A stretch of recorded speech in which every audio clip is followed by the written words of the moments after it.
Victoria, an engineering student knowing the most in education. Thank you so much for following me, and we're here today at Perennialism. I always believe that teaching by your own behaviors and examples is the most profound education, because you're connecting with your students as a living, breathing human being, which influences them from moment to moment. Have you heard a saying before? The greatest success for a parent is to make your child think that he or she wants to be like you. I think it is quite the same for a teacher. Perennialism is a philosophy that points directly towards this object. It seems to be relatively far from us, but it is not inaccessible if we connect our own stories to it. Let's analyze it step by step. Firstly, because the nature of education is unchanging, perennialism seeks for the unified nature and inherent potential to develop universal and eternal truth. It promotes eternal disciplines that draw out the common elements of human nature and eliminates technical disciplines. So accordingly, teaching and learning should be a set of cooperation. There's no leading and following side. I've just gone over the core ideas of perennialism briefly.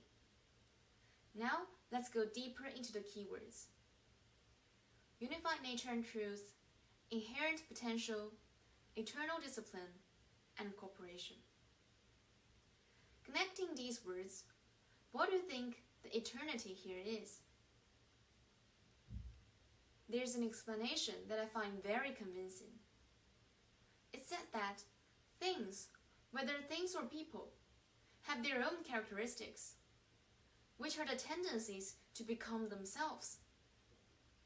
These tendencies are what perennialism is looking for: to discover the essential characteristics to both learning subjects and objects, that is, students and disciplines, then conform to them.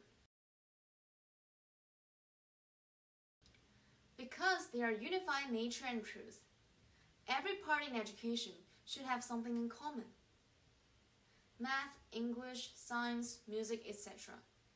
They must have something connected and interchangeable at the bottom. So for perennialism, it does not focus on application or any technical parts, but on the key competence and key thinking.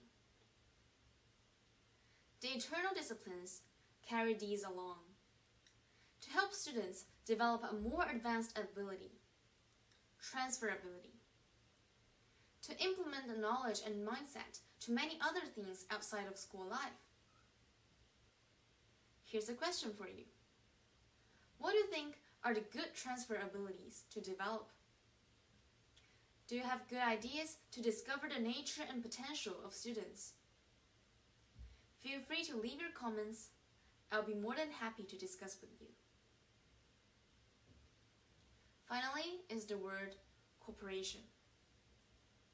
Compared to progressivism and essentialism, perennialism is more like a kind of learning in garden walk conversation in Socratic era. Everyone read and discuss about the eternal thing of truth and beauty and the potential inherent in each person. So, teaching and learning are more likely to be cooperative. We inspire each other rather than leading and following. This kind of connection may help students to free his soul from prejudice and narrow insights caused by the past experience and pursue the ultimate goal more effectively. Perennialism pictures quite an ideal thing in education, which seemed to be unattainable. But we can still get a lot from it. Like, it is good for us to reflect before and after teaching. We can ask ourselves, what is the core of my education purpose? Have I discovered the potential of my students?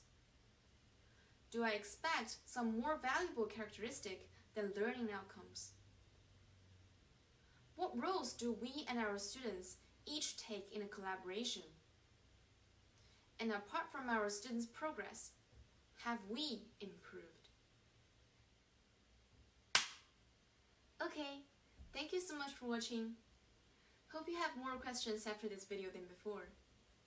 You know, questions are the best trigger for learning and progression. Look forward to your ideas and comments. See you in the next video. Bye bye!